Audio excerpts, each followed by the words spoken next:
started. My name is Jamie Harrell. I'm interviewing today at the Institute of American Indian Arts on November 10th, 2023. It's 11:18 a.m. I'm with Abe Sanchez and Leah Matafrawa. If you both will introduce yourselves quickly, just who you are and what you're up to.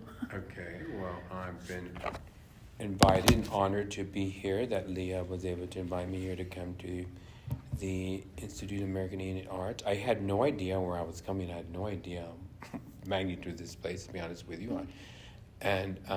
So I came, and I think when Leah and I decided to come and do this, my intentions here were not only to show you, secondhand was show you how to weave, but firsthand, what I'm hoping that people get out of this is the same concept that I'm showing here. The model on how to revitalize can also be used for other revival projects, crafts, or language. I don't know, any other man-made, handmade things. That this same style that I'm trying to teach him, but like you came last week on how to learn how to read a basket and all that stuff, whatever. If look at Whisper was doing, she was learning how to read this beating, please. I mean, that's how we learn. Like I always say, these old pieces are our teachers, but there's a way, you can't just look at it. There's a way on how you look at it to be able to understand and figure out how it's made, because there might not be a live person who knows how to do it anymore. You might not have access. It can be done. It's been done. What I've done has been done before, but with different topics, of course, with different crafts. A lot of that's going on in Mexico right now with the revival. And I just happen to took the time, because I'm an obsessive person, and I was able to figure out with this basketry thing. And coiled basketry to be specific. I still have a lot of learning of other baskets derived from the Southwest, but my specialty is Southern California. Wonderful. Leah, tell me who you are and what you're up to, what you do, a little bit, just a little summary, whatever you feel. I'm Leah Matafrawa. I'm currently serving as an adjunct professor here at the Institute of American Indian Arts. And through the ILS department, we offer traditional arts. And so this year, one of the arts that we're offering is coil basket weaving. This is a semester-long course. We brought Abe out to assist with the technical parts of the weaving. I am a weaver myself, still emerging in the art form.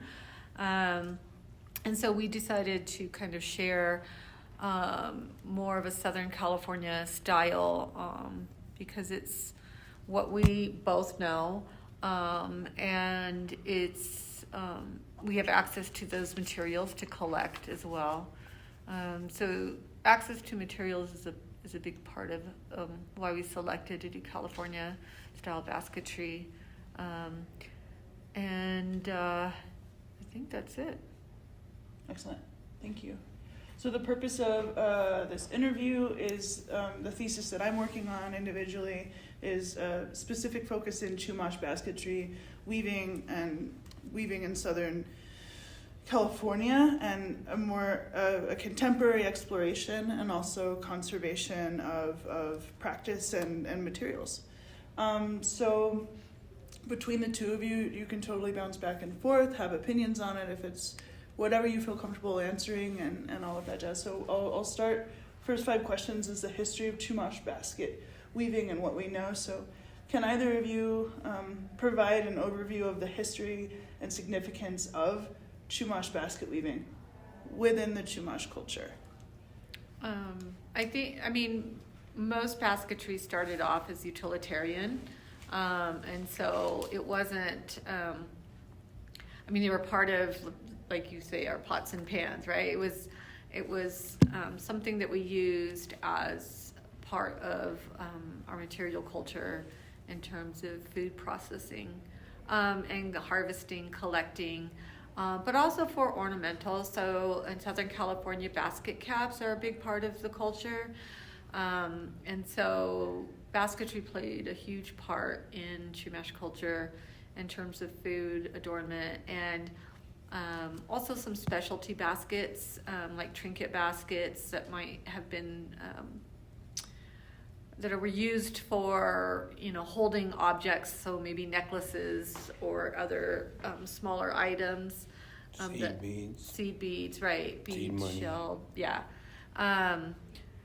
So I'll let Abe also. Well, also to tell you that Chumash basket in California were probably, there was other tribes, but it was one of the further south tribes that was probably the most recognized, one of the most beautiful basket that really excelled at basket weaving. I mean, they all did, but the Chumash were, even during the mission times and contact times, they were just very collectible because of the beauty of them.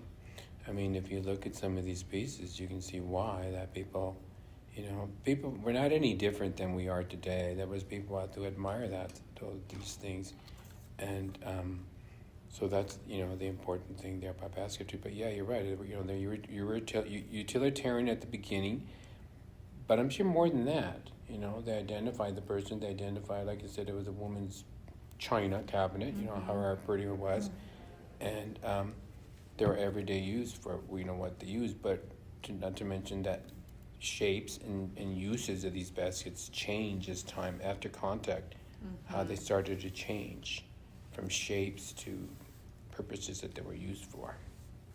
And in ornamentation. Yeah. Just in the way that it's. Like the coin basket. The coin basket is a basket that was done after contact during the mission era. It was out of Ventura. The few documented pieces they have. There's now 6. There used to be 5. Santinez owns 1. The other ones are on their museum establishments. One is in Smithsonian, Berkeley, and British. Mexico City. I think British Museum no, they don't have one. They had the cap. Yeah, and in Russia. One was found recently in Russia. And Santa Barbara has one. But these were by the padres at the church, at the missions, was asked this woman to do a basket, and she copied the coin of a Spanish peseta, and she copied that onto a basket pattern, and that was given to dignitaries, to a dignitary. I mean, one of them was Sola, one of the soldiers, or one of the governors or something, whatever, as a gift to them. But I want to tell you what I learned about why the padres would do this.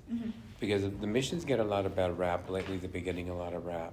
It's like anywhere. You have good doctors, you have bad doctors. You had good priests, you had bad priests. This was Mexico before. And what the good padres were doing is that, the Spanish consider Native people to not be human at times. These priests that were good would see these people, that they are human, that they're good, and that one of the reasons that they would get them to execute these pieces like the coin basket stuff, whatever, to send to Europe, to send to Spain, to send to the kings, to show them, look what these people can make. Sure. That happened it didn't just happen here, it happened the whole American continent, Mexico, Central America, South America. The Vatican has all these amazing pieces, feather work, all kinds of things that were sent to them by these padres. And a lot of that was to prove to them that these people look what they can do. Look what they can make, is what. That's fine. I don't have any. I understand. You sure? Yeah. Okay. So this is where things like that with the coin basket came about. Yeah. And this is what I've been understood. And I've researched this in Mexico, because I saw that in Mexico too, that it was the same thing, that these things were sent to dignitaries over there to prove to them, hey, let's not treat these people badly and kill them or whatever, because look what they can do. And that was the good priests that were doing that. So that's just an example there. the beauty, how baskets change Sure. and the importance of. Yep, and that leads to the second question. You know, how have either of you noticed the Chumash basketry techniques, stylization and such evolve over time? And are there cultural factors influenced by these changes? They can, go ahead. Yeah, European contact definitely changed some of the, I guess, design elements. Shapes. And also later, post contact, those that were good weavers could make a living off of it, which was, for women of color back in those days to have an ability to make income was crucial. So sometimes those baskets would take on, more ornamental design just to be more sellable. And in my family, my, fourth great grandma, fourth or fifth, she would make, using basket techniques and materials, she would make brooms out of this because, right, there are no brooms. And they needed brooms at the mission, so or people that were coming in and homesteading would need brooms. So she took basket materials and basket knowledge but turned them into something that was a little more marketable. So, basketry definitely changed a little bit, and also the lack of basketry, right? So you have colonizers coming in, forcing people to be on missions, but also developing the land around the missions. So gathering places also were already starting to be impacted. And also, if you were at a mission where the padres weren't very nice, then they might have forbidden or not allowed you to weave. I see. So a lot of it depended on what mission you were at. Some missions were nicer. Like at San Ynez, the padres there were very nice. Whereas in my area, they were not very nice. Yeah, and remember there was pre-contact basketry that you'll find, and if you go to the Museum of Natural History in Santa Barbara Natural History Museum, they have some pretty good cave finds that you'll find that you'll see the pieces that were pre-mission, pre-contact time, which is a really nice resource place to see stuff like that. But then, of course, when the Spanish came, then they started changing into, like the Chumash are one of the people that started making these boxes. There's probably about 5 or 6 that remain that are, maybe a little more than that, boxes. But that's the copy of a called a baúl that came from Mexico. So in Mexico, when they were coming up, they would bring their, like a woman would have her jewelry box or have her needle kit, whatever, in a box with a lid. And so, like Leah was saying, for some of these women to make a living stuff, whatever, well then they would copy the box, but they would weave it with their traditional material. They would make a box out of woven sumac juncas, whatever, 3-rod juncas, the same tradition. What was really interesting, it was the same material, same everything. Like the coin basket, I was saying, remember the Chumash are known for the principal band. The principal band on the coin basket has a principal band with a lady's documentation of her name and who was for the whole thing, whatever, in the principal band, which normally would be a principal band done. That's very common to principal. It's unique to only, well, the Chumash, but the Tongva did it, and then would use the principal band. But anyway, so you had things like that. The ova tray, the lidded basket. There's also those treasure baskets, beautiful round baskets with a lid. Yep. They believe that could have been after contact, but they're still kind of out on that, whether it was before contact, after contact. Yep. Yeah, and then you have with pedestals. You have baskets with a Oh, pedestal. That was also after contact. Sure. Those are pieces were made to sell. These pieces, do a fruit bowl, like on your table kind of thing, Yeah. whatever. So, and these people were trying to make a living even back then, so they would develop these baskets to sell, to trade, or whatever they did as some form of. But that's when the change started to happen. Sure. What's interesting is that, what's sad is that, this is an ancient craft. And then the Spanish came and it continued in a form. But then it wasn't until the 1900s, for the Chumash, I think late 1800s, whatever, when it started to be lost. The more assimilation, pots and pans came in, aluminum or metal back then, kind of things, whatever. And humans always want the faster way, right? Sure. So you can use this tin can, or a pot, a skillet instead of a basket, to cook. It's faster. Yet the production of these baskets, I believe, calculated with Jan, there's been probably over 100 years that a basket weaving was lost, or some people don't like the word lost, whatever you want to call it. That basketry was discontinued over 100 years among the Chumash in Southern California.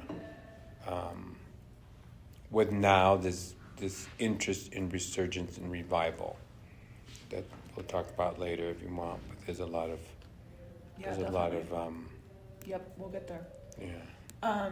As far to have a further continuation of the Chumash basketry and history part, are there any key that you're comfortable sharing with key cultural and or spiritual elements associated with Chumash basketry? I mean, if we're even talking about maybe potentially oral histories, pre-contact, or usage of these ceremonially, potentially, if there's. Well, it's hard to tell because Yeah.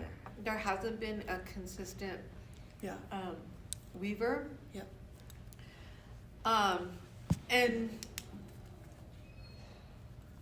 it depends on who your descendants were, right? So not everybody participated in ceremony. Just like today, not everybody's a priest, right? Not everybody's a clergy member. You might be Catholic, but you're not a working part of that spirituality in terms of being a facilitator of it, right? In order to hold Mass, there are certain protocols that you have to abide by, and you have to be educated, and it has to be knowledge that's passed on, right? So even in non-native ceremonial practices, right, there's protocols, and it's not open to everybody. Of course. So same thing, right, in our communities, not everybody was a spiritual leader. Not everybody held a position in societies, those secret, I don't want to say secret, but not everybody held a position in spiritual knowledge. Sure. So most of that is not, I don't know how to explain it, but a lot of it could be lost in terms of the spiritual significance of basketry in Chumash culture. However, we know they were used in ceremony. Sure. And people still use them today in ceremony to hold tobacco or offerings or shells. But just like any society, there's secular, non-secular people. And so those ceremonial baskets, that knowledge wouldn't have been passed down because most of the people that held that spiritual knowledge were the first to be persecuted in the missions or resisted them altogether. Well, that's a very interesting question to me because it's been asked to me many, many times, and everybody wants to believe that there's some type of spiritual or somehow ceremonial use for baskets. I once asked that to Julia Parker from Yosemite, and she said no. These were utilitarian pieces used for cooking, survival, and things, whatever. So it just depends on the person, you know, where you believe. They could have been, like you said, it's not one thing. One place I saw was I went to mass at the Santa in Arizona on the Chumash on the Tohono O'odham Reservation, San Javier, and when I went to communion, I noticed that they had the host in a basket. So when you went up to mass, the priest used a Tohono O'odham basket to hold. Instead of the chalice, he had the basket. Sure. So that could happen here too, whatever. But again, this is after contact. Yeah, no, that's a very common question. People really want it to be. They want there to be. They want it to be something. The Tongva that I'm working with now, they're like, you know, like, oh, there had to be. Well, maybe there was. There could have been, but a lot of that really is not known. But remember, it could have been like any kind of thing. It's like, you know, today you might be doing something at home, and all of a sudden you need a plate or something, whatever. You're doing something, you grab that plate, you know, and you're going to use it because It's there. you're doing. Yeah, it's there. And you need something. Yeah, so maybe things Right. like that, you know. But to me, that's just been my experience. A lot of people really wanted to be, but they were survival tools. There were people, remember baskets here in California we used to cook in, that we used to store in, you know, store your food. So they had a very important significance in life, in your daily life, but it was more utilitarian that they were used, and then later changed into different uses throughout time. So I'm pretty much understanding what Julia Parker told me, which made sense to me. But then I know we're in the community, we get a lot of that question, and people really, really want to believe that's some type of spiritual thing, whatever. And I've had people who want to come learn the baskets, and they want to make their spiritual basket. I'm like, well, you know, it's a little too, you know, wacky for me when they do that sometimes. And I'm thinking, well, if you want to believe, that's fine, but it's not really. You know, basketry had rules. I mean, according to Julia Parker, when you were weaving a basket, basically you weren't supposed to weave when you were on your period. Who knows if this was pre-contact or after contact, but during contact now, or if you're pregnant, because like when you're pregnant, they said it's like you would be poking, it'd be like poking your baby, so you really want to wait after.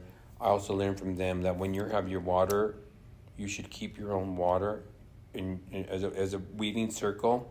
You shouldn't use my water because you're taking my energy kind of thing. So you should have your own water. But remember though too, Julia Parker learned a lot from Mabel McKay. So these are things that she learned from Mabel McKay, who was Pomo. Okay. So, but then there's a lot of these things, that rules that were brought in later.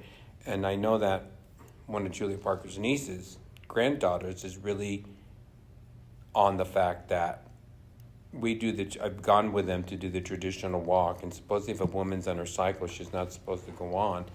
And she's fighting against that. She goes, that's discrimination. I mean, why would a woman not, if they needed to migrate, why would a woman have to stay back because she's on her cycle? But somebody came up with this rule, and it's kind of, and I understand, I understand what she's saying, because she's making it like a negative. It's that you're in your cycle, you're dirty, you can't go with us. You know, it's kind of like, so I'm on her side, but then somebody came up the thing, when you're going to do this walk, if you're in a cycle, you can't go on this journey. Sure. So, but is that real? Is that true? Or did it come from influence of the church? Yeah, Did it come from influence or somebody who made it contacts? up. But think about reality. Sure. It's going to snow, and you got to move out of there. Do you think the woman has to stay back because she's on her cycle? No. You know, she's going to go along with everybody else, whether she's on her cycle or not. Right. So those are the things that I kind of bank on these things, because there's a long time change here. And you know why I learned a lot too is also from the Seri. The Seri are people that have not broken a lot of those rules, Right. and who still continue it very live, and they don't have rules like that. It's it's not It's very. that they're going to exclude you because you're on your period. Yeah. You know. It's very different in Southern California from more Northern California tribes. Like I feel, and I don't, to Abe's point, I don't know, maybe because of the missions, we lost a lot of information earlier, Yeah. but there's definitely a difference between Northern California and Southern California. And in Northern California, I tend to find more of those rigid rules, right? Sure. So I don't know. Southern California has a lot of made-up rules too. Southern California has a lot of made-up I'm rules. going to say that. Call me. I mean, No, what no, do no. you know? They do because people don't have the information and they're trying to piece things together.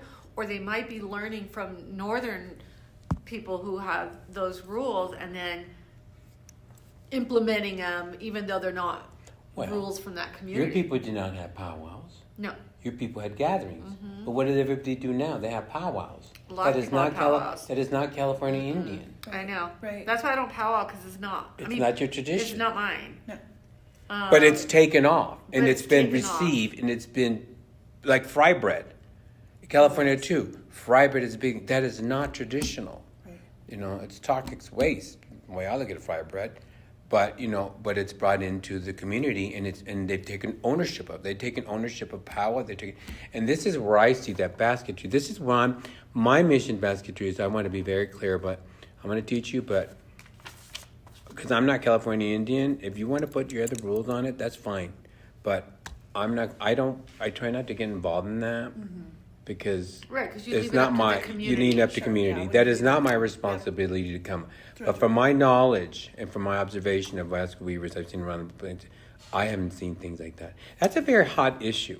It's a very top. It's something to explore because Yeah. I mean, is it old? Is it new? Is it born again Indian? Right. You know, we have a lot of born again Indians, and born again Indians come up with all kinds of funky things. That's when you get the spiritual, the this, that, whatever. That I'm going to make this basket. It's spiritual, this, whatever.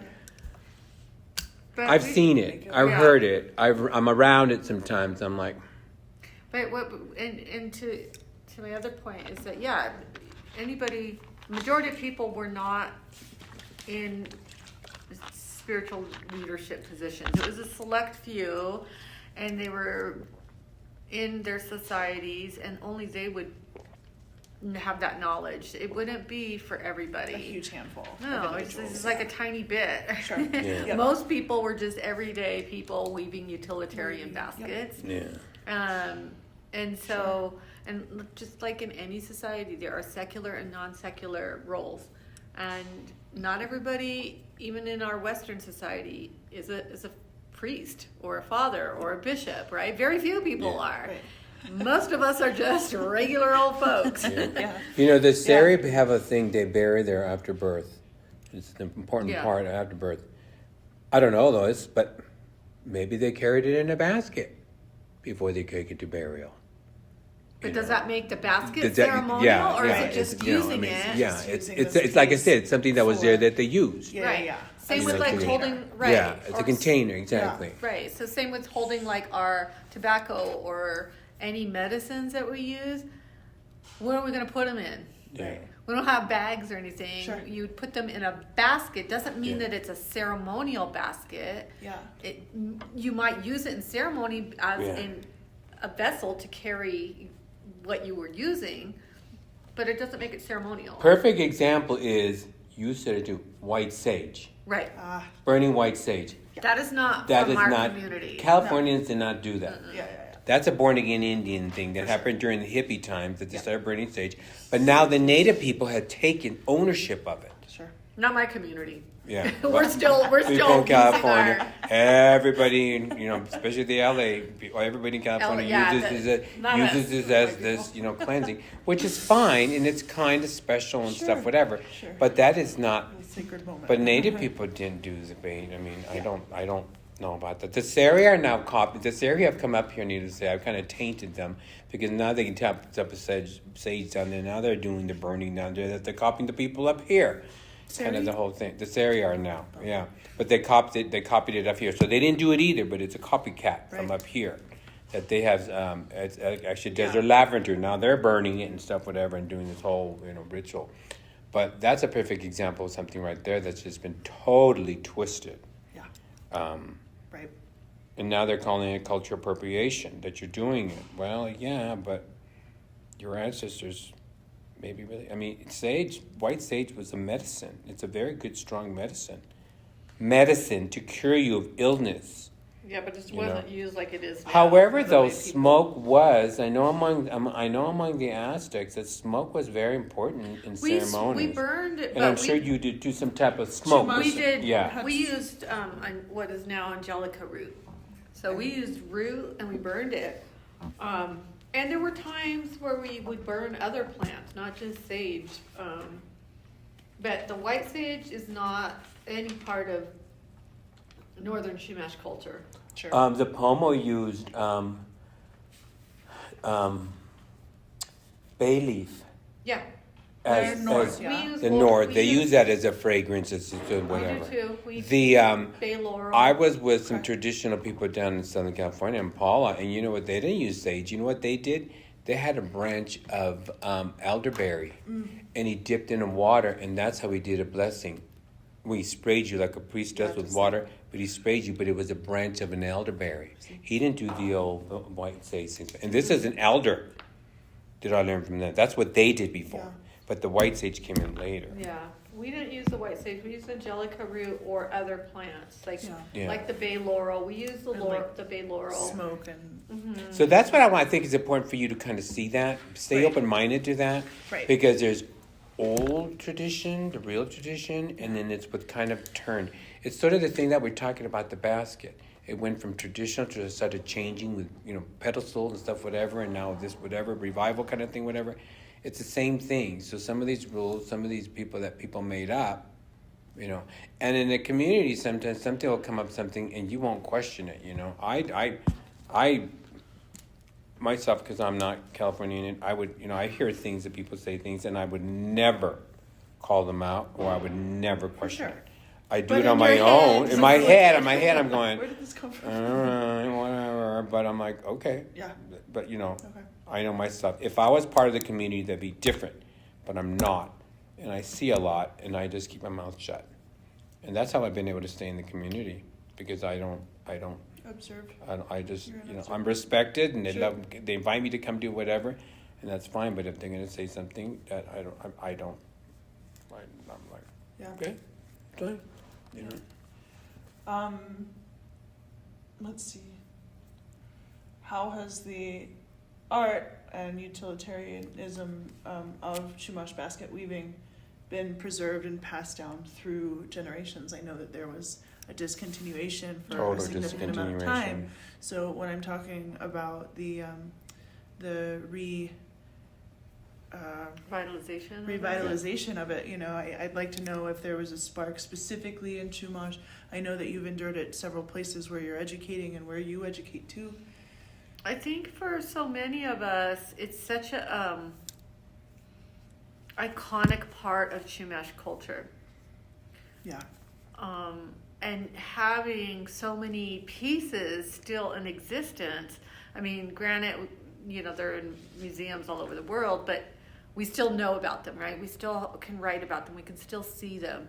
And in a lot of the writings of the priests and the fathers, I mean, almost every single one of them will write about the Chumash basketry, right? Wow. So we know that it was it's such a huge part of our culture that even though there aren't weavers today, we know that we were known for that. We know through the writings and through the examples and through old pictures that we were prolific weavers. And I think that when you're thinking about Chumash people, that is one of the things that pops up in people's head is basketry.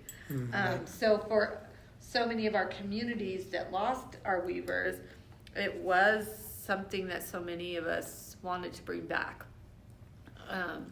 And some communities have more resources than others. So there are communities that have funding or can access funding that allows them to, bring aid in.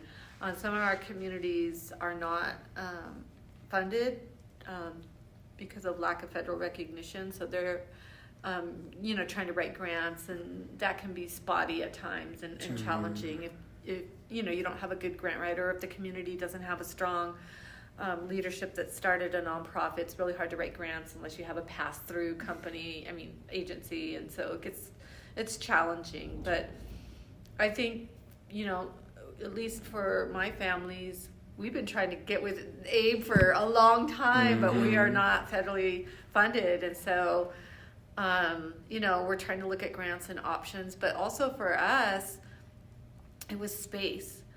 Because our homeland is one of the most expensive places to live in California, most of our people have had to move to cheaper areas of California, or were removed early on to work as farm laborers in the Central Valley, so very early on.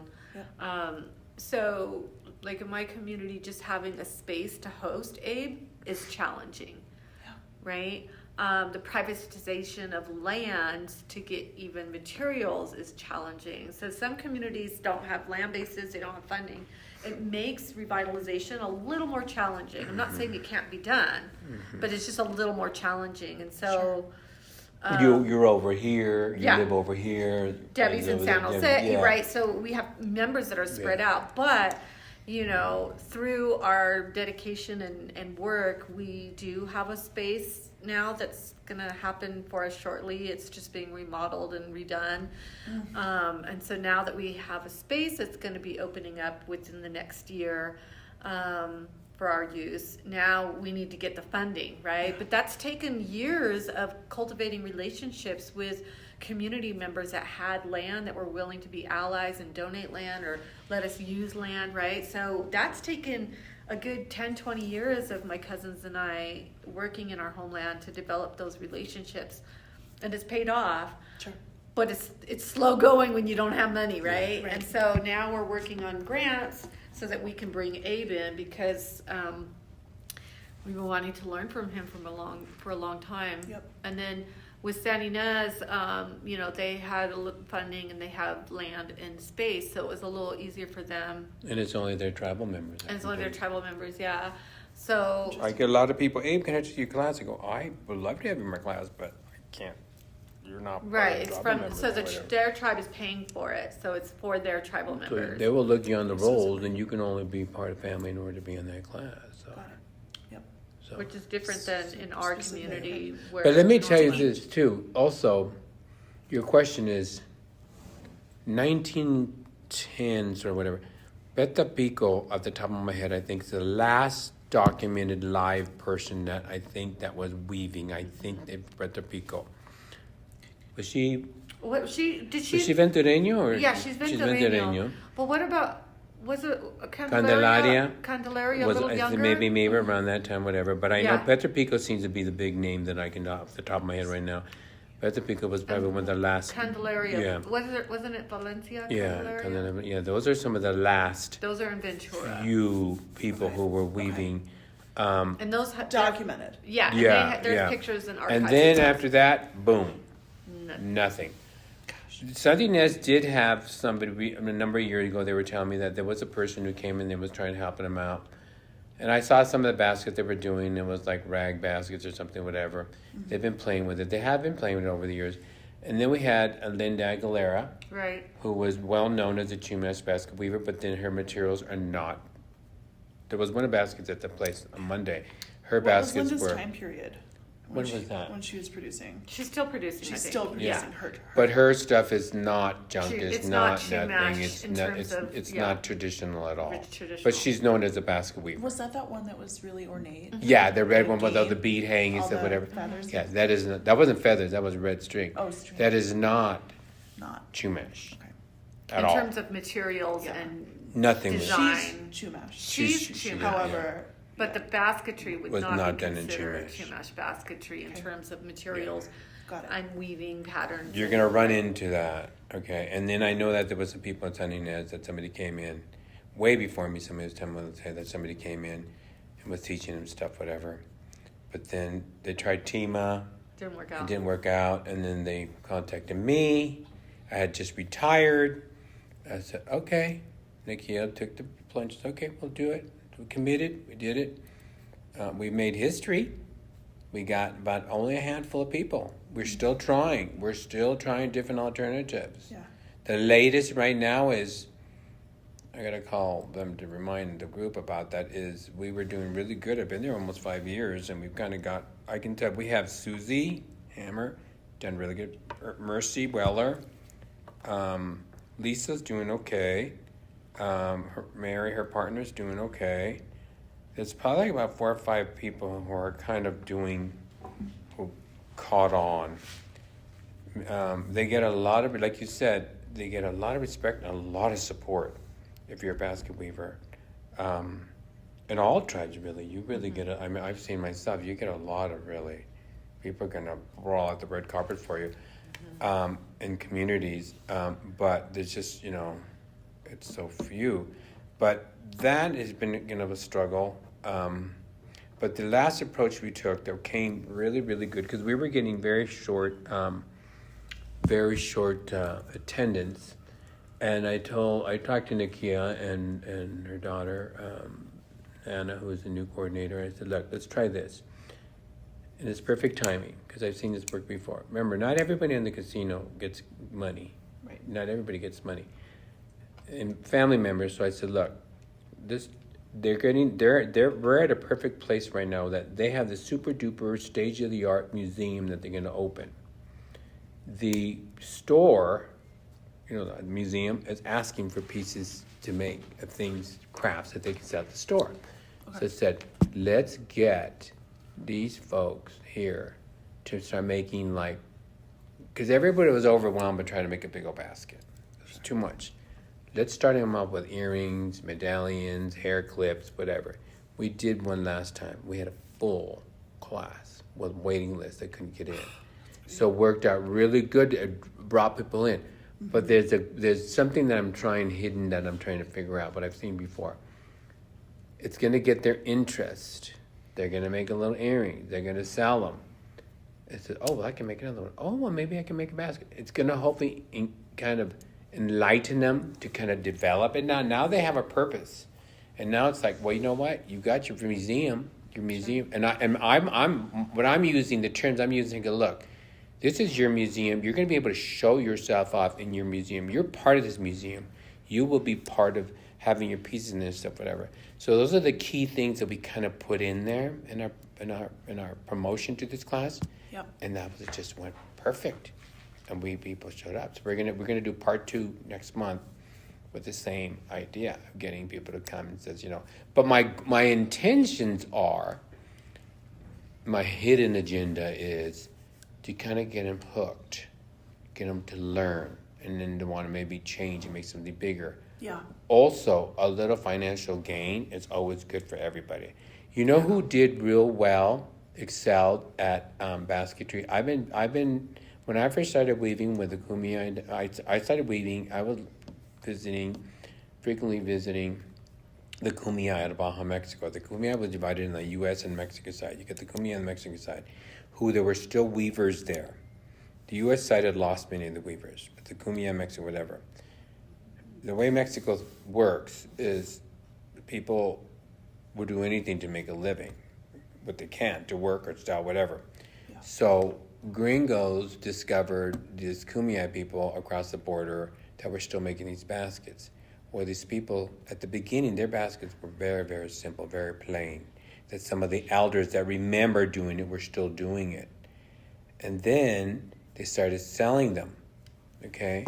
And then other people started saying, well, hell, look, she's made so much money, dollars, I'm going to make one too. So that was the birth of this whole creation when they were making hats for people, all these other things, whatever. They started, it kind of became like the little cottage industry, okay?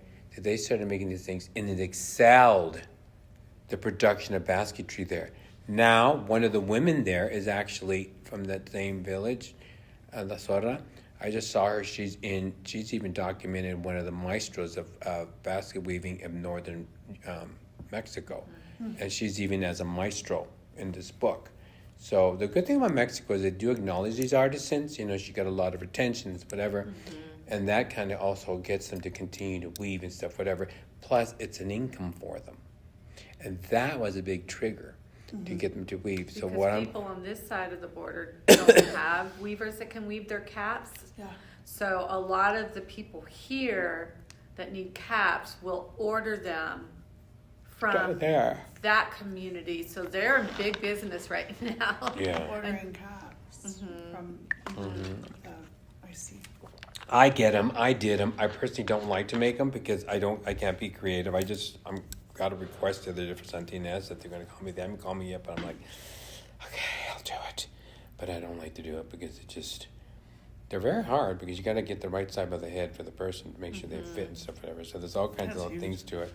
But no, but I think that's one of the things is we're just trying to like that interest, and that's something that I saw that worked in the past. It's something that we're trying to do. But see, the approach we're trying to take here is we're trying to hook them in, and when you do this, what's taken so hard to revive this is just that is because the way life is today, it's a time, we live in a very fast pace, and this is a very slow pace craft. Right. And you want to teach these people who really want to learn, they're part of that, whatever, and then I get them to teach and they just can't, they can't get it.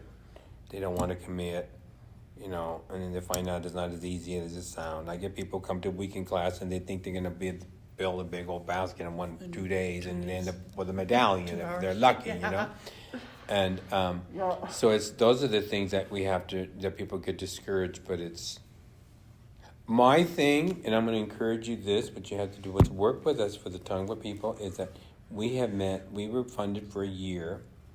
The people, I don't know what we did right. I would like you to talk to them, to one of our girls, so you can pick her brain and see what worked. Because this is a non-federally recognized tribe. Mm-hmm. We were funded for a year. We got a funding again for another year. But You said Tonga? yeah, tongue by the people out of LA. Sure. Yep. And their basket is very similar Yep. to Chumash. Yep. And it's the same story as hers, what we'll talk about as her people. But we have once a month, 2 days a week, a weekend. These people have come back every single month. And we have seen results for people finishing their baskets. So they've gotten tons of recognition. I'm the only person that gets paid, and the assistant who does the coordinator, she gets paid. There's only two of us. These people volunteer, but you know what they were getting right now? Next Wednesday, they're going to be acknowledged by the city of Long Beach for Native American heritage. So they're getting really cool things like this happen, which didn't happen before. But see, now they're a group. So now they're the Tongva basket weavers who are not going to be acknowledged at this city thing in Long Beach, whatever, it's political, but still, Right. It's things that only empowers them, that only makes them stronger, that only makes them more acknowledgement, and that makes you say, okay, well, hell, I better weave, right? Yeah. I better weave, I better do it if I really want to show something off. So there's things like that are important. Anyway, go on. More questions, I'm sure. Yeah, definitely. So I'm moving to the next section, which is conservation of materials and discussing materials. So specifically in Chumash basketry, what are discussed and list traditional materials and maybe their significance to the ecosystem, or however you'd want to touch on that. But what are primarily just Chumash, the materials utilized in these baskets? Well, there was used And hats. juncus, sumac, deergrass, 3-rod juncus were the basic materials used. The good thing is that we still have a lot of good patches in Chumash area, a lot of good groves of these plants, should I say. Juncus is probably the easiest because there is a lot of juncus patches. They're big and they're easy to harvest from, but sumac is a little more interesting because sumac is, the plant needs to either be burned or coppice in order for you to get the new shoots. That one's a little harder to revive with all tribes in Southern California because they all used it from the Chumash way down for coiling, which was used here, of course, as well. But that one is a plant that what's kind of slowed us, what's been difficult in Southern California is that it looks just like poison oak. We have a poison oak plant that looks just like it, and people don't know how to identify. No, The sumac. sumac. It's Rust aromatica is a botanical name. Okay. And that one has been really slow because you have that one. Sumac junkets you can gather any time of the year, but the best time is May, June, and dry it out to gather juncas. Sumac, we're entering into the season of sumac. Probably between now and the springtime is good when you gather it, when you need to peel it. But sumac is only good when it's been copiced or burned. It's the new shoots that you're going to get. You can't use the old growth. Okay. So that, I guess, it takes a lot of effort, a lot of time to kind of teach people about that. First, how to identify which is poison oak, which is sumac, which is the basket, because they both look the same. Okay. And second, how to process it, and when to gather the whole thing, whatever. So Yep. that's the one that's a little more challenging. And Yeah. the rods, I still have discussions with Jan. We never really came to a conclusion. What were the three Juncus rods used? She said maybe it's Juncus acutus. No, Juncus balticus, I think is the name of it. I think we found an area up above Ojai, and we found Juncus textilis, we found dogbane, we found deergrass, and then we found this other small Juncus that could have been maybe Juncus acutus. We tried that. I tried that. I got it. It's smaller, shorter, but the thing about that one is when it dried out, it dried triangular. So it was very hard to sit in a triangle. Yeah. So when they dried, they dried triangle, not perfectly round. Circular. So when you have perfect circles, they just make a better round. So I don't think it was that one. Okay. So we're still trying, and then they have this other little one, Mexicanus, which is really, really, really thin. Mm-hmm. But that one dries out and it's way too thin. And it could have been. But I think what we're using here is just when you gather Juncus, in the Juncus textilis patch, you can find this other small, thin little growth. So you have to look for them. Inside of the patches. Inside of the patches that you get the new little baby thin growths like I have right there. Yep. See the big thick one over there is the one that's the Juncus textilis split. Yeah. And the thin one right there near the plastic bag, that's Juncus textilis also, but the thinner one. Yep. Next to the purple bag. Yeah. We kind of touched on this before we started the interview, but what are the main challenges in sourcing and conserving traditional basketry materials? Well, it's getting better. Mm-hmm. But, we got development everywhere where it's going to go, right. Whatever. That's why our big things. Yeah. But there's a lot of people who are really supporting people to plant it. We're getting, the Tongva, for example, are getting a lot of attention. I'm sure the Chumash too. Yeah. And Santinez too, where they're starting to plant these plants. Yeah. So they're finding areas, reserve and stuff, whatever, that they're putting in the ground. People are a lot more open now, I remember the very first I started, these reserves, these plant reserves, whatever kind of thing, whatever. I remember one time we went one, and there was this one woman who was in charge of that, and she was so anal, so protected that she wouldn't even let us pick an acorn up and take an acorn, and we got to do it. Wow. She thought, because she was uneducated, about native ways, and I'm like, I'm going to take deergrass here, but I'm not going to, I don't want the seed. I'm going to knock the seed off the plant before I take it out of here. She goes, do you understand that? We're not going to turn this plant over and dig. I mean, they're thinking we're going to go there and trash it and tear it up and stuff, whatever. Sure. But it's educating these people that, and every time we work with forestry people, we tell them that. So we're not going to go there, we're going to tear things up. We're not going to go there and burn whatever. We're going to go there. There's certain things we want the plant to come back. So there's a lot of education that is happening today with these parks, start federally, state, private. Private is usually the hardest because they usually don't even want you on their land unless you sneak on. But some of these other places are really working on with you and wanting to work. It's changed than it was when I first started. You can get fined. You can get, for gathering without a permit and stuff, whatever. So there's all kinds of things. They're better now. Sure. But, and they'll give you a permit, but there's a lot of issues there. I'll tell you, finding the materials is good once you find it. It's going back to the materials. One of the things, I'll give you an example of that forestry problems that we have is that each forestry, federal, state, usually now, today, have a individual who is supposed to work with Native communities as a liaison, right? Well, you call this person. Remember, you might want to gather junkets once a year or twice a year. And so I go now in May, and I got my permit, and they let me go in, whatever, go gather this whole thing, whatever.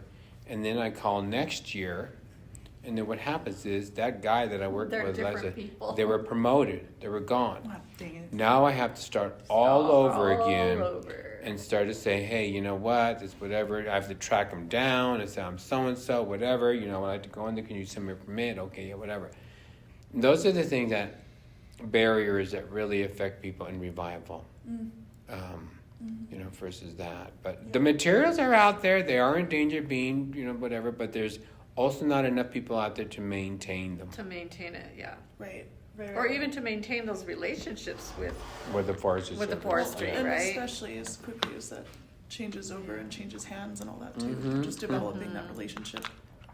Like how frequently are you going to see Happens all the time. I'm sure. It's a common problem. all the time. Yeah, so sourcing, and I think that there's a nice touch on sustainable harvesting and conservation, right? And like, we're just going to knock the seeds off here, you know. I do want, are there, you know, specific cultural or ecological practices that are employed when either of you are going out to gather? When I know people learn, again, this new thing, whatever, they'll do like give an offering, right? This is a new thing people do. I don't do that. No. You know what I do? I clean up the area. Okay. You'll be there'll be growing junkets under an oak tree, Yeah. and an old dead growth will fall off. Well, then what I do when I'm there, I pick it up, I move it, I remove the branch, I do this, whatever. I try to tend the plant while I'm there. Yeah. Also, when you're harvesting and cleaning, you're sort of stimulating growth because growth. you're Yeah. cleaning it up. Right. It gets something that gets so tight that Right. you know it just doesn't. You're not going to So get you're not dense. going to get good material if Yeah. it's not growing so tight and healthy. Yeah. But if it's a little more spread out, it's going to be you know. The Yeah. problem today is not that they're here and there these gathering areas, but it's the quality of material has gone down Sure. because they're not tended.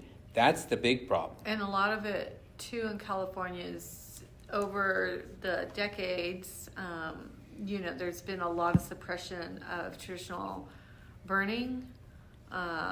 So you Yeah. combine lack of people tending Right. with lack of burns and lack of, I guess, and different philosophies, because like conservation in non-native communities, a lot of times like John Muir and their philosophies is leave nature alone, Right. which is like, no, we didn't leave nature alone. We worked in collaboration, Heck yeah. right? And we had relationship, whereas, you know, it's a very different philosophy from non-native or non-indigenous approaches to interacting with the environment. So, you know, we just don't have the manpower to do Right. it, even if Even if you have the manpower, you don't have people who know what to do. right, Right. that's the other thing. So there's like layers of factors. I have my 30 Yeah. people, tongue of people, but they really don't know Right, a lot they don't about know plants. about the plant. They're learning how to weave, and I'm trying to teach them.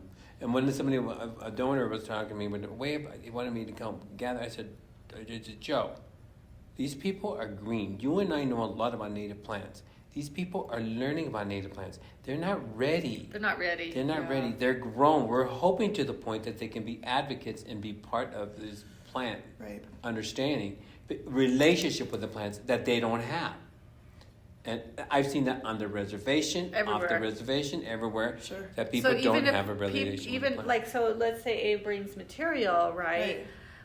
You're not, you might be learning to weave, but you're not learning how to properly manage. Yeah. And that's a big gap in knowledge, as well Absolutely. as just a And lot that's what of, we're trying to teach today. right, a lot of tribes don't have access to their own lands to manage them. In fact, San Ynez is the only one that has land that they can officially manage. The rest For of us, Chumash, yeah. yeah, For the rest of Chumash. us are trying to work with institutions or private landowners, et cetera, to get materials accessible to the community or to even manage, right? They sometimes are like, oh, you can come pick, but then they don't want you to manage it Yeah. consistently, right? Yeah. Because it's private.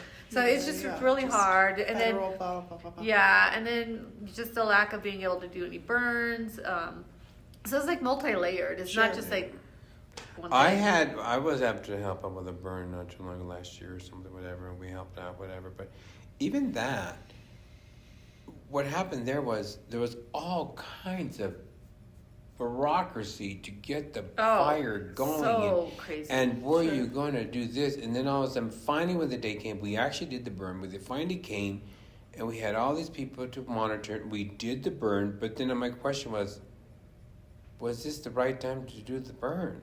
Sure. These people knew in the past when you torch it. These women knew when to torch it. Yeah. But we had to go so much bureaucracy to get a burn that finally happened. It But was put off my a whole question season and a half. is, did we do it at the right time? Right. These people in the past, these ladies in the past, were in tune. They knew when to do this. They knew when to do this. Yeah. But today's date is, a lot of us have forgotten that. That's something I'm trying to learn. I learned one time, there was that same area that we burned. Actually, I'm going to go back to see how the sumac is. But we went back there, and there was a lot of sumac. And we went one time, and there was old growth, and it was very good sumac. And what I did is I copiced the plants. I chopped them wherever at the bottom. Yeah. You know? It was not happy. Those plants took a long time to recover. So I'm thinking, I did this at the wrong time.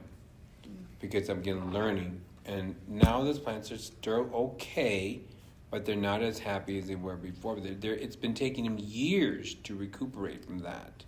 After this burn, we did burn them, a new patch, and there was some good stuff. But actually, I'm going to go back this spring and this winter. I'm going to go back and see how it's doing because we had good rain, so there should be some good sticks there. So again, it's that's a knowledge right there that I'm trying to learn. Yeah. But a lot of people are trying to kind of figure out, and they say, "Oh yeah, we did a burn." Okay, well you did a burn, but did you do it at the right time? Because these plants, remember, are either dormant and they're alive in different times, and they knew when that plant was dormant, and that's when you burn it, or the plant was. That's how intense the relationship is with these plants, and those are the things that we've lost, and those are the things that takes years to figure out. I'll give you an example. There was a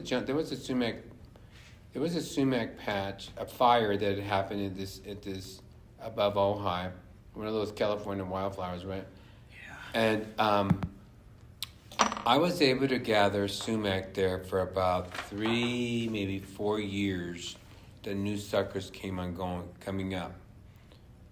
And it might have been the 4th year that I finally went back. I went back again, but it's a good long drive from my house, but I went back because it was good sumac. I got there, long and behold, the plants had stemmed out. They were not suckers anymore. Those new stems, the new shoots, because it's the new shoots you want, they had got stems on them. Yeah.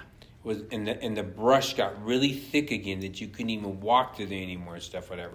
So the plants had they weren't good anymore. They needed to be burned again. And last time I went, a few years ago, there was a fire. I'm sure there's probably good suckers this year.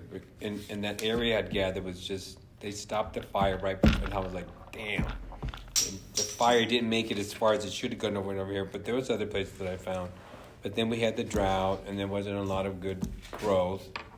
Yeah. So it just all depends. I would think one of the things today I would concern, I'm not even going to say global warming, I'm just going to say how the climate is. I mean, these plants need water to grow. And if sumac doesn't get enough water, it's going to come up, but its stems are going to be short. Yeah. If it gets water, it's going to grow longer. And we might have a drought, and then we see this past year we had a lot of rain. Yeah. So I'm hoping that this winter the stem should be longer.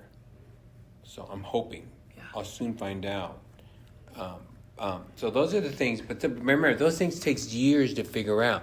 That's not something you figure out in one season. Totally. And that's the thing that you got to keep people attention in revival. And how do you keep people in tune and say, okay, I'm going to go back next year. I'm going to go see how they're doing. Right. That's the relationship I'm talking about. That you have to kind of learn how they are, how they grow, how they, are they ripe. Together, seasonal.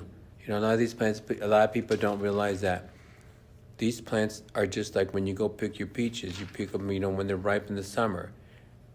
or apples that you pick now, or pomegranate, like for us, pomegranates are in season now, right now in the fall. It's the same thing with these plants. These ladies knew when to gather the plants. You can find deer grass, but you have to get it at the right time. We're entering right now the season for deer grass in California. We're in certain parts are past it, but this is the season right now before the rains come to gather deer grass. If the rains comes and it gets wet and whatever after that year, it's not going to be any good. So you have to know when those seasons are. Yeah. And the way our life is today, it's like, well, I can't go this week, I can go there, but I can go in March. You know, they go in March, and March is no good anymore. Yeah. Okay, See? screwed up. So those are the things in revival. Let me see. You're doing it, aren't you? No. Let me see. Sorry, I'm interrupting. No, it's fine. And if there are moments that we need to stop, or if you guys You are went, like, I gotta go, that's fine too. Wait a minute. What'd you do? I don't know. All good. That's all good. Just take it out. I love it. We just Wait take a it out. minute. Did you wrap it? Yeah. Did I wrap it the wrong way? You're going left. Oh shit. Well, You're going left, lefty. I don't know Are why. you a lefty? No. No. Oh. I'm ambidextrous. Yeah, That's you're an okay. artist, you That's know? okay. Look at. I'm an So- ambidextrous Yeah, person. Look so at. Look it's- at. Okay, what you did is you wrapped the string. When do you have to go? You wrapped the string wrong. You wrapped the string wrong. Oh. Okay, remember? The yellow facing me. Okay. Yellow facing, white facing me. Wrap, up. Then catch. Do that. The sun tip Okay. facing, okay, I'm gonna watch you. The sun tip, wait, soak it a little bit. Soak the string. Oh. Soak the string. Okay, I'm gonna watch you do it. That's okay, just a little bit. Doesn't have to be that way. Just dampen it. That's good. Okay, now get the sun in. Now you got your loop. Mm-hmm. Let's straighten that loop out. Okay. The white's gonna be facing you always. Right. Pull it down a little lower. A little less. Okay. Now wrap it away from you. No, you're doing it. You're fine. You're right. That's what I did last time. Don't leave such a big loop. Okay, two. No. But put it closer. Oh, okay, closer. Okay. Now wrap it towards you.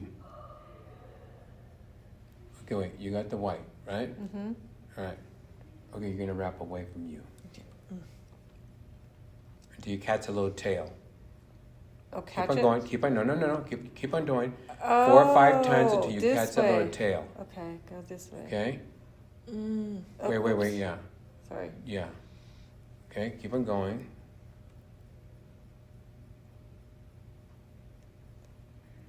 It's a good thing you got that video you can watch over and over. We did that for the Sentinels people that they watched the video over and over. 3, 4. Okay, and then One more time. 5. Catch that little tail. 5. Now, flip the tail up. Open up the hole. And pull your string in there.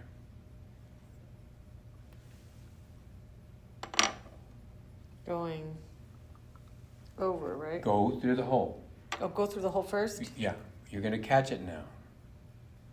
So, okay, so I have it here. Open it up again. Don't let it unravel. Open it up. Okay, it's open. Okay, get it through. Hold the needle close. Hold the needle at the tip. Yeah. Okay, now pull it through. Pull it. See, I didn't catch it. Pull it. You got it. Way over here. Look at. Oh. Pull the string. Okay. All right. You got it. You're going to the right. Now continue to go through that fold. Okay. But your needle looks kind of Okay. sad. Let's see. Sad needle. Look at. There you go. If you watch that video over and over and over again, Yeah. remember, white facing you. sun, earth in, sun in, white, you put the sun in over here, but the white should be facing you. Then you wrap Right. towards you. No. You're going to do like that, you're going to wipe away from you. No, towards you. It's going to be towards you. Now just keep on going around that loop until you get the transition. Okay. What more? I'm going to attempt not to repeat myself because I think some of my questions have been so beautifully executed by both of you, especially with cultural significance and loss and things like that. So if it feels like you're repeating yourself, it's totally fine. So on to the next, we've got 10 left. Again, on focus with Chumash specifically, in what ways does Chumash basketry contribute to the preservation of Chumash cultural heritage today?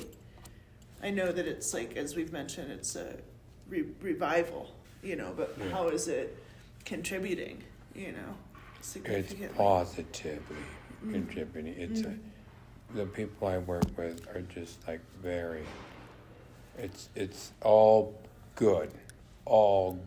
It's not, it's they get recognition, we get meals, we get take care. I'm very fortunate that, they treat me very well, for the fact is bring what they're trying to get back. But it is not only for the Chumash, it's all tribes. Sure. They are really trying to bring the basket Absolutely. back. And, but it's all important in that fact. What do you think, Leah? Let me go tinkle, I'll be right back. Will you answer? That's totally fine. Yeah, and Leah, you had talked about too that there's going to be a place, that's being completed where you're able to meet and things, which is really stellar. But in a modern context, I think that it's going to play a pretty significant role, as long as these teachings continue. Right, and it just depends on the resources of the tribal community. Yeah. The other Chumash tribe that he's talking about, they have funds. Down south and central? No, just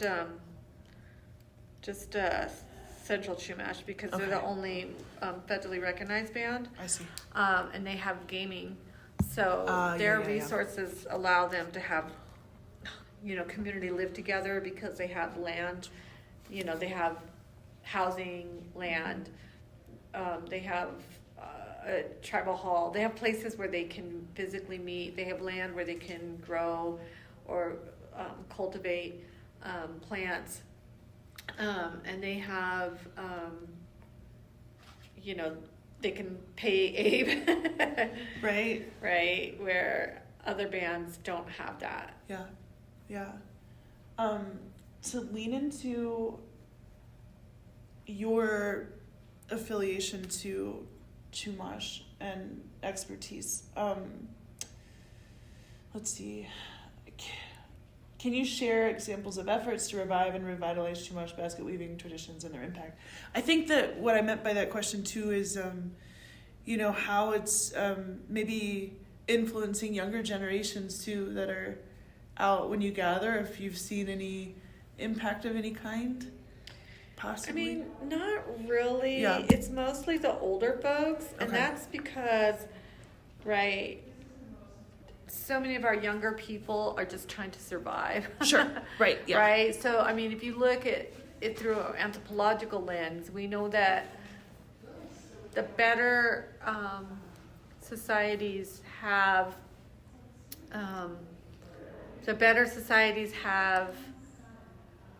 to food, shelter, healthcare, right? Yeah. The more time they can dedicate towards making of material culture. But when you're in survival mode, you don't have free time. Yeah, of course. Right? So many young people today are working 2 jobs, or they're Yep. working full time and going to school full time. And trying to Most pay of the for people in school. our communities are like that. Right. So they have, in my community, my generation is one of the first to go to higher ed. So many of our family members are blue collar workers, Yeah. right? So they're not also working in positions where they have more leisure. Sure. Right. So it's definitely harder for communities that are just still struggling to provide housing and Sure. Provide for their kids. So it's really hard for them to make time to do this. So my community is mostly older people that are interested in revitalization of basketry, not the younger people. And it's not that they don't want to. Even my daughter, she wanted to come and learn from Abel. He's here, but she can't afford to. She can't miss work. She doesn't have PTO. Right. She's not in a position, right? Yeah, she's not in a position or a manager position or a position where she can have that flexibility. Yeah. So she couldn't come. Even though Abe's here for a once-in-a-lifetime opportunity, she still could not afford to come. Yeah. So that's a hard part for us. Okay, I think I'm at transition. And I'm hoping that you are able to pick this up to be. Abe's putting a lot of pressure on you. I'm putting a lot of pressure on you. I am putting a lot of pressure on you because you have to be a leader in that. Yeah. Okay, my transition. You see. Yeah. Yes, you are. Yes, I'm getting there. You're done. There. No more of that loop. Get it now between. Not between. Okay. So. Yeah, I think that you've definitely, thank you for touching on the challenges because it does go hand in hand, It does. And see, people don't look at it from an anthropological lens. And it's just because I'm like. We're gonna, You know what I want to just regress a little bit? Yeah. I want you to really seriously, that when we're talking about the spiritual thing of baskets, be very careful. Yes. You got it. Very careful. People will turn off and be offended. You got it. I don't know how much I'll lean into that, honestly. No, but I'm just saying for your information. Yeah, thank you. You're going to get people and they're going to come over and they want to do a blessing. They want to chant to the basket, whatever. It's like, okay. But, or this is sacred, this, whatever. And it's a very sensitive topic. Sure. Yeah. And I just learned, just don't say anything. But anyway, go ahead. What is that? Is there water? It's probably that pipe or something, whatever. Anyway. Okay, so on to this would be the last 5 questions. We'll probably tie them all together, though. You both have been so detailed and lovely. So in artistic expression and innovation, what are some notable innovations or adaptations in Chumash basket weaving techniques and styles in this contemporary art and craft? Like, I feel like this would be an example, but what do you have to say about that? Well, first of all, I was telling that the guy was saying, in revitalization, there's a lot of approaches you need to think about. If you're going to revive something, do you want to go pre-contact, mission contact, contemporary? Mm-hmm. Pre-contact means we're not going to use the tin can, means we're not going to use the blades, mean we can use bone awls and all that stuff, whatever. How'd you say, Aaliyah? That's when they don't use this, they're more Puritan. Purist. Yeah, purist. But yeah, I've tried the pre-contact. Sure. And it's not as easy. A bone awl dulls real fast, and you have to sharpen it once in a while, or it can break a little easy to the blade. Bone awl is made out of the deer fibula, and it can dull out real fast, and it's just a little frustrating for people. Are you going to use the obsidian blade to cut it? Sure, you could do that, but how do you know to use obsidian blade? So. Right. Or shells. Somebody says that they used to size them through a shell. Well, I've tried that, and I haven't been able to figure that out. But, so that would be pre-contact, and then there's also, but you have to make aware, are you going to do pre-contact, are you going to do mission era, are you going to do contemporary? See, right now, what I teach is, I like to focus, pre-contact mission is sort of what I kind of focus on. Pre-contact would be, utilitarian use, and then mission would be when they started changing. And that's about as far as we went, because other basketry went different, was around longer, where during the 1900s, when people started decorating their homes here with baskets in the house, was during the Victorian era, the arts and craft movement, people were putting these baskets in, and weavers were still making those baskets. Chumash were gone by then. It's gone. Unless you had an old antique basket that you put in your collection, but that they were making new ones, there wasn't. So a lot of these baskets change, you know, when they started changing the shapes, and you'll see things like with glob, like in the shape of a globule, you know, a glob, or a, you know, with a pedestal, whatever kind of thing, Right, whatever. yeah, like a So, goblet. you know, those change. So those are the things that you have to be, you know, persistent if you want to take an art. There's an art form. What era do you want to do?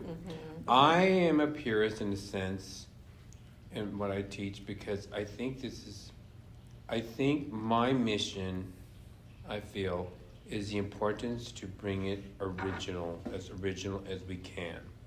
And I do that as a respect for the art. So I think if you start doing, like I've had people in my class, you know, the Tongue group, for example, they were like, oh, I want to make a basket. And one guy goes, I want to make one that looks like a water, like a gourd, you know, fat, neck, whatever. I'm like, no. Not in my class, you're not going to do that, because your people didn't do that. If you want to do that, once you finish and you're done and you figure out how to do a tongue basket, then you can go ahead and do whatever you want. I got some people in there who want to do butterflies and all these other birds. I go, from the remaining pieces we have of tongva, your people did not put butterflies or animals or people walking in with it. Your people from the pieces. See, we're banking in the pieces that we find that are tongva, because they're very few. Same thing with Chumash, there's very few. So you can't really be, in revival, for me, my strokes on the paintbrush, if you want to call it, I was to try to do it as originally as it was before. I'm not going to create it and make something contemporary and funky and whatever, and make up my design, whatever. No. I like to use those old patterns. There is an issue sometimes. I've had people say, well, these were family designs, you should be copying them. I said, well, screw you, because it doesn't matter. This is important. This is the way these designs are. There's many patterns. Whether they were family, I don't know. I don't think so. I mean, maybe back then there were. Yeah, but you can't do that right now. At this point, they belong to community. Yeah, it's so old. I mean, you'd have to like. Why are you going to put something new that's not whatever? You know, first do it your way. First, from the pieces that you see, you do it in your style. And from what those, because that's all we have. Sure. That's all we have. So you can't be tainting it or changing it around and do that. But my thing is also, if you look at old baskets, like the reason we can tell Chumash basketry, not just from material, but from their design vernacular. So, and because they're all so similar, there's no way that any one family, that would have been a big family, right? I mean, because there's no way someone could own all those designs. Yeah. And also when you think basketry is done in community. Yeah. It was formed to identify the community. And it's to identify the community. So you would use what your community used, not what a family used. Yeah. Now you might have some variation. Maybe an artist put their mark in it, or maybe in this particular area, right? These families didn't have access to 3-rod junkus. So in my area, maybe we just didn't have enough of it, so we used deer grass because that's what our neighbors used, right? Sure. So it's not like, I don't know, you have intermarriages, you have communities that lived on a border of other tribes, which is going to influence. But for the most part, when you look at a basket's design, that is a clear indicator of which community it came from. Yep. And basketry is done in community. And also, we didn't have copyright laws or ownership, right? We don't have ownership like we do today. I've kind of just found something out here, because I've got pretty much, for the most part, I got Chumash down. And I'm talking about Barbereño, Ventureño, whatever. I got that down. But then I started working with the tongue for the last 5 years, last year. And I found that the tongue are very similar to the Chumash, but they do have their differences that identifies them. And now I've been learning about her basketry, and I see it's pretty much the same thing going on with the tungba, that her, from the pieces that we see, and I was looking at that Malaspina collection, is that, just like you said, it's what happened with the tungba. It's that you have your baskets that look Chumash, but they have some influences from other tribes around. And that's the same thing that happens. See, it seems like Chumash was the purist, or the real, the traditional Chumash. And the tungba copied them a little bit, but tweaked it. Her people copied it, but they tweaked it. So in tungba, which is really interesting, I would say tungba, which is the LA people, their basket is a mixture of Chumash technique and Luiseño technique combined together. Because I've seen baskets that have clipped in and caught ins all in the same basket. I'm thinking, this is really trippy, because a true Southern California basket south of LA would have caught ends throughout the whole basket. And this basket was labeled as tungba, and I'm pretty much sure because it was clipped in and then caught ends in the design. I'm thinking, okay, that's definitely to me a sign of the mixture of the two tribes. And it seems that we're seeing the same thing with her people that I'm kind of witnessing from these pieces that I'm seeing. Like they have the braiding on the rim, the herringbone on the end, and I'm thinking that's kind of more like very common here in other tribes, but Yeah. from the remaining pieces that we have that are called to be Obispeño seem to have that. And then they have sedge, and they have these other plant materials that are, so it's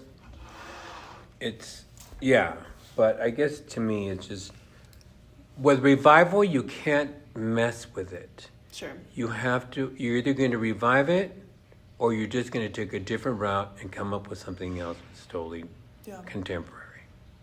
Are there notable, Chumash specifically, again, are there notable, I mean, I've seen photos, right, and I see the thematics of stuff, but or of designs rather, not stuff, but are there notable themes and designs that you see this shape or these almost lightning bolt looking things and you're like, that's Chumash? Principal band, you got the body, design in the body, you got the principal band, you got fillers, and you got rim ticking. I don't have a picture to show you here, but unless you want to pull up a Chumash basket, I'll tell you what I'm talking about. Yeah. I don't have one, but there's significance to a picture of a that is very typical, classic to a Chumash basket. That's going to show you how a Chumash basket is identified. There's a lot of reasons. So look, I'm going to show you. Okay, pull up that one piece. See this? Let me see. See, that's the coin basket. Okay, look at this one. This one? Let's do this. This one. Okay. Here is, okay. Start, body, principal band. Although this is the principal band. Yeah. I love this band, I've done it before. But this is missing. Sometimes it has, and let's go find another one, because it'll have fillers in here and then rim ticking. Let's open up another one.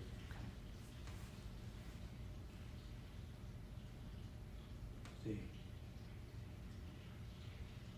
Do this one. Yeah, that's good. See, it's team. Okay. Wow. Okay. This also doesn't have it. Has body, principal band, and then rim ticking. They all have rim ticking. See the blue rounds? Yeah, I did. But they don't have. I'm gonna show. Let me see that one right there. This one? Yeah, that's a good one to copy down. You should get a copy of this because this tells you exactly what you want. It was lower. This one I just clicked on, but maybe. Oh, there's Jan in there. Oh, nice. See now, look at the coin basket. Let me go back. Even Yep. though it's a coin basket, she did the same thing: body design, principal band, fillers, and then rim ticking. Okay. I think that Is there one any is scheme? probably, there's gotta be, where was that diagram? I know it's here. Here we Yeah, go. there it is. There you go. It tells you. See? But many times they have fillers in there too. This one doesn't have fillers. Yeah. After the principal band, they'll have fillers, and then they have rim ticking. Okay. Fillers are just maybe like little designs in this area right here, Yeah. and then finish with the last row with rim We got ticking. rim ticking now. Okay. Yeah, Cool. I'll that's save that. classic. Wonderful. Thank you. But let's go back to see another one. Okay. Here. This looks like a Pacific to me. Yeah. Body, design, principal band, fillers, and then you have the rim tiki. You gotta go. Mm-mm. Oh. Ow! I was like, are you showing me what time it is? This is an Yeah. aggressive way to do that. That's beautiful. Okay. Sorry, I have my phone in my hand. That didn't look aggressive. So that's how you Jeez. that's how you identify a Cool. Chumash basket. Okay, I love this That's how you- image too. And now a tongva can have that body, Yeah. will have the principal band, but doesn't have the filler and doesn't have the rim tiki. So it just stops? It'll continue to grow a little bit, but it stops. Oh, But wow. they don't do fillers and they don't do rim tiki for Wow. tongva. But if you didn't know better, you would think a tongva was a Chumash. Wow. I can't wait to geek out. I'm gonna be like, yo, Sar, what's up? I'm gonna bug Sar till they take me on. Anyway, wonderful. Okay. I think that, in talking about weaving other forms, Chumash art, cultural expression, relationships between,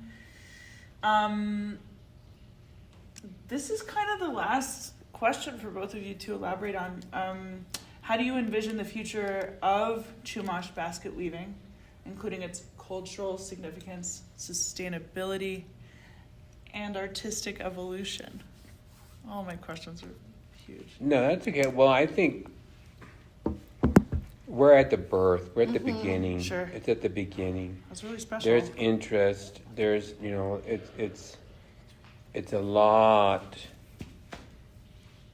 I don't know if it's because where we're at, our country or whatever, but it's our type of living that this is a time-consuming craft, and people don't make that time, and people don't know how to. People don't. It's our fast-paced life that we have. Mm-hmm. And it's very hard to get people to come back. See, like I work on the reservation, right? And you get people, and there's interest, but not a lot of interest. But then I get many people off the reservation who have really strong interest and really want to do that. Here's why. So it's like, Here's why. Us federally unrecognized tribes, we don't have shit, yeah, right? We don't have privilege in terms of being able to do this Yeah. kind of work. I'm glad you're saying it, not me. No, I can say it because I see it in my community. Because I was telling her most of our people, like I'm a first generation to get higher ed in my community, like my generation. So most of my family are still considered blue collar workers, and when you are in that position, like I was just telling her, even my daughter, she wanted to come learn from you. She can't afford to she has no PTO. She can't afford to take time off because her rent is so high and food is so high. Yep. So sometimes our people struggle to get there. But I think for unrecognized tribes, you have people like me and Deb, right? Older women who had an opportunity to get in higher ed. So we have different types of jobs, right? We have different types of work. So some of our community actually has like retirement, right? Which many of my family didn't before. And so now you're seeing a commitment of people who didn't have the opportunity growing up, right? And didn't have the privilege to take time off of work. Right. And so now we're at a time where we have a group of us that can do that, right? In my community, a lot of us are in positions of where we've retired and we were able to have retirement funds or have money to retire with. Didn't have to keep working, right? And so, and because this is all we have, there's a stronger commitment. I think if you, here's the thing, we know that if something is available and it's easy to people, they don't value it as much. Right. Right? So this is such an honor. Yeah. And we've worked so hard to be able to have time to weave that we are going to be committed when Abe comes, Yes. right? But had it been offered free and Yeah. everybody had People access, don't show. Yeah. like if we could hire Abe year long and he was accessible all year long, I don't think people It would would have- value it. Yeah. Right. The momentum that it does. And Right, it's but when you very have special. so little, and this is like the only thing that you get access to, Yeah. it's going to be super valued, and it's going to be, I guess, valued more, right? Yeah. Right, Yeah, and I see that among the Tongva. right. And when Which you is- come to our yeah. community, it's going to be the same thing. It may only be a few of us, but we're going to be so down for it, right? It Yeah. will be, because we've waited so, it's taken us 10, 20 years to finally get a space, Yeah. Right. right? That's commitment right there. We're And trying then, to like, get a over space, 100 years before that. right? We're trying to get a space so that we can bring him out. Yeah. Otherwise, we're going to be all Airbnb-ing it. We're going to rent a place, or we're going to have to do it outside. Which people don't have money for that stuff. Right, and either. people don't have money for that Oh, stuff. God. My community does not Yeah. have money to go take a week off of work and go Airbnb. Like, they just Yeah. don't. No. Because they would have to get, if we're doing it for the weekend, Friday, Saturday, Sunday, we're talking Thursday through Monday Airbnb, then paying Abe, paying for his Airbnb, paying food, right? Yeah, like all of it. It's a lot. Yeah. It's a lot. And so it's taken us a long time to be able to get to the point where we're okay, Abe, we're almost there. Yeah. I don't know how long my cousin Deb's been talking to you. Long Yeah, time. Yeah. But behind the scenes, we're still trying to work it so we can have a space. Yeah. And now it's evolving that we're gonna have a space, and But you know what? I'm gonna tell you something. If you're able to master this, what I see. he's all, you won't need me. No, no, well, no. Look, Okay. Get to work. Look I'm gonna need you for a no, long look at- time. look at- No, but you know what? I'll tell you, because I've been working continuously with this, because we were rented for a year, and like I said, because I worked with the Tongan for a whole year.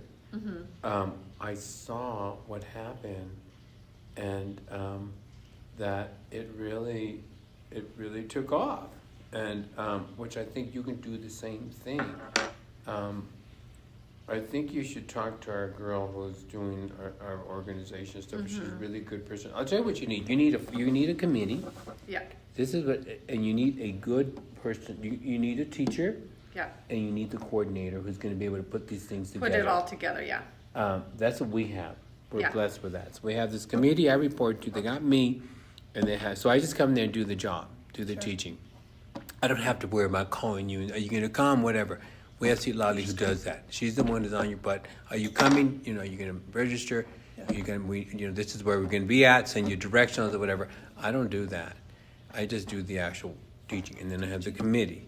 So that triangle makes very good success. Yeah. To it. Well, And it happened in, yeah. when Be we first beneficial started here. in Santa Ynez, it was the same thing. We had a real good, a young woman who was really good at coordinating. And then we had Nakia, who was very behind it. And then they had me. And we succeeded and we did it. Because I first started with them under a grant. Oops. But those are just little things that you need in order to get these things to happen. Right. But, yeah, there's a lot of things, and I think the cool thing, we've been able to come up. Our group, and I think when you're ready, and soon, because not too late, I think I always talk to our group, the Tongva group I'm talking about, because they're not really recognized, about you guys need to write this model up, because there's a lot of tribal people who really want to find out what we did right that worked. The hard part is getting people to come back. That's the hard part. Yeah. And I heard that I did a presentation in one Basketeer one time, this big old conference in Sandy or Riverside. And people from museums all the world, and that's all over it was national or international, whatever. But most of them were national, and they said, how do you get people to come back?